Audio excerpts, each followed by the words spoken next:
couple of days ago, Mother Nature showed up to kind of redirect me and maybe focus my thoughts in a different direction, I guess, maybe. My son and daughter-in-law had set up 2 pavilions out in our backyard, one over our picnic table and one just for chairs. It was ready for the warm spring day and summer. And I went out that morning, and the gusty wind during the night had picked the pavilions up and thrown them against the back of our house and up on the roof and torn the canvas.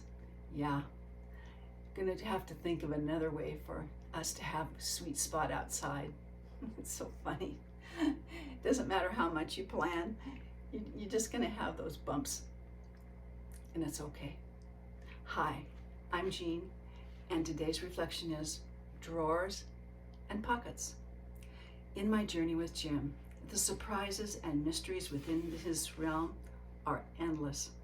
Looking for Jim's CBD balm in his drawer at the end of in the end table by our sofa, I found a wrapped Christmas gift.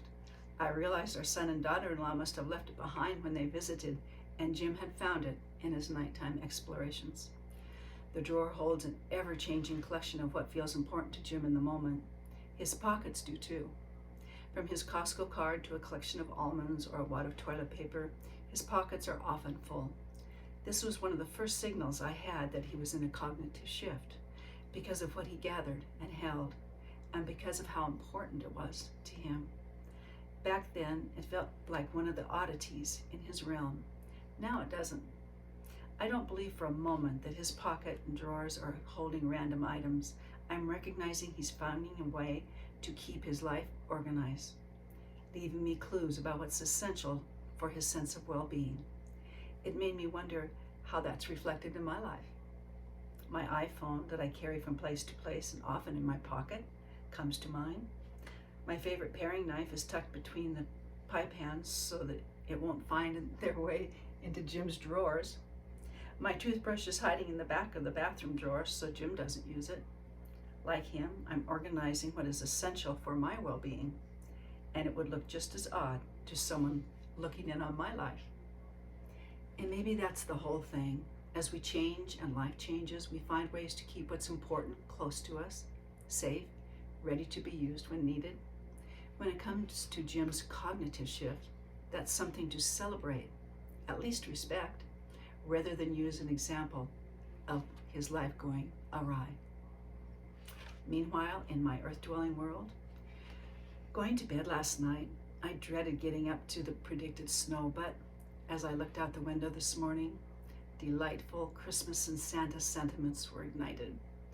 Our morning routine ate away at my joy until I found my thoughts focused on 3 friends facing serious physical challenges. These tender reflections lingered until my son and daughter-in-law showed up for a half-hour chat and left me full of peace and optimism. I was reminded that my feelings are very fluid these days. So glad you're here. I hope you're having the kind of day that's celebrating your spirit and it kind of feels soft and smooth. That's what I feel when I'm sitting here with you. If you have any comments, I'd love to have you leave a message for me below. If you want to be reading this book, you can go into the description and find a link to Amazon. And if you just want to continue this journey with videos with me, you can hit the subscribe button.